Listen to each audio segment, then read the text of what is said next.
Many might not know this, but the CIA actually has a venture capitalist arm, a group that basically funds certain companies and businesses that the CIA could use for its own purposes. This was a new report by the Intercept that's incredible, and it shows how In-Q-Tel, which is the investing arm of the CIA, has invested a considerable amount of money to a company known as Skincential Sciences. Now, Skincential Sciences came up with a product that helps you shed a thin layer of skin.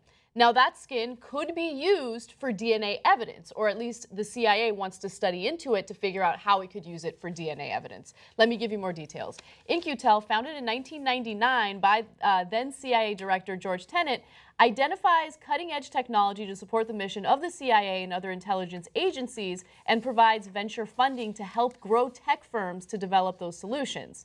Though the public facing side of the company touts a range of skincare products, Skincential Sciences developed a patented technology that removes a thin layer of outer skin, revealing unique biomarkers that can be used for a variety of diagnostic tests, including DNA collection. So basically everything I just told you right now. I didn't know that they had an investing arm, but it makes sense, to be honest with you, right? Yeah. Because if you have businesses that are coming up with technologies that could benefit the CIA and help them in collecting intelligence, why wouldn't you invest in those companies? Yeah, in the beginning it sounds funny because like the CIA, everything they do is supposed to be secret. Yeah. And like somebody, like a picture of somebody walking into office, Bob, you made the venture capital thing public. Everybody sees what we're investing in, right? Like, oh no, right? And then you think it sounds nefarious, like, oh, they're scraping your skin and they're gonna have your skin.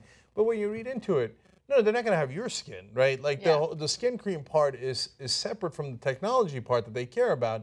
And so it turns out that they can find out a lot of things about you, not just your DNA, which they can get in a lot of ways, but as recent, like if they get your skin or things from your gut, you know what that is, okay?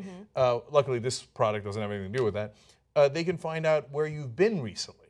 So that's kind of trippy. It's super interesting. Yeah, and if I'm the CIA, yeah, I want that. Yeah, and also, a lot of times when women get, you know, facial treatments that help them shed skin, they're acidic, they're really invasive, like there are chemical peels, for instance, where you have to be, you know, out of commission for a week because your face is burning off. But with this, apparently, it's not as bad. Like you don't have any downtime. You use the product, and it helps you shed the cream. Because this is what I was worried about. I was worried that the CIA would invest in this technology would be available, or this product would be available, and then they'd be like smearing it all over people that they're interrogating, and it's going to be a painful, terrible process. But based on what I've read, it's not painful or terrible at all. And it sounds so good in terms of improving your complexion that I kind of want to buy it now. So you get to improve your complexion without your skin burning off. Yeah. And a democratically elected government in the Dominican Republic is overthrown. I think that's a fair trade-off. It's a fair trade-off. Yeah. Well, you know, Ben and I both grew up in Washington. I'll tell you, this is a little-known fact. People are all taxpayers. You should know. You can get facials at the CIA, and they also have a small barber shop and kind of they have some stylists there. So next time you're in Washington, please sample all those CIA products. Well, the CIA has certainly given some people facials. There's no question about that. Okay. So you would think that a story about how the CIA is investing in a company that rips your skin off would be something we'd be against, but it turns out we're kind of universally in favor of it. Yeah, it makes sense. And it doesn't rip your skin off. It just lightly sheds a layer. It is a reminder, though, of like, I mean, and why, from a civil liberties point of view, we ought to be worried. I mean, again, none of us are, I'm not again, look, I want our spies to be better than everybody else's spies, right? And I want to actually work for us and not for the corporations. That's right. Yeah. But it just gives you, it's a reminder of how unbelievably powerful these people are. I mean, they have a budget that allows them to, I suspect, without any congressional approval, just invest in companies that will develop technology that will further erode your civil liberties. If they want to. Oh, and largely they do. And they do, because their first mission is something else. That's right. Yeah. It is to invade your privacy in a lot of ways. So that's what the CIA is partly built for.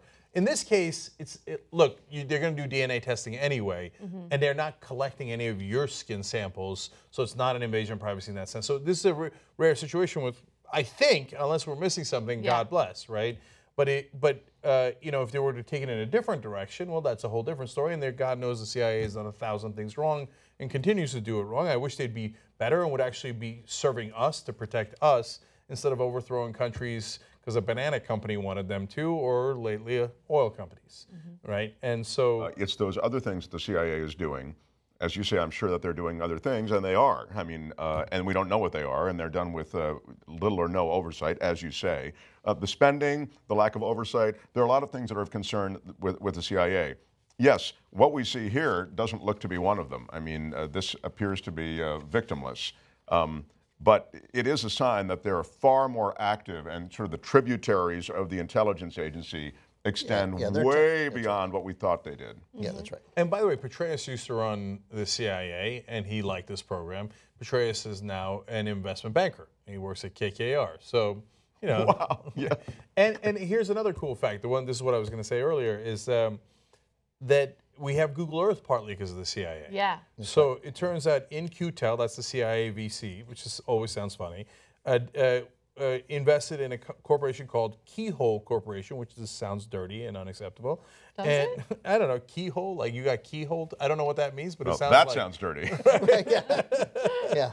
To me, the keyhole sounds like the place where you put the key. Yeah, but you got keyholed is definitely sounding dirty.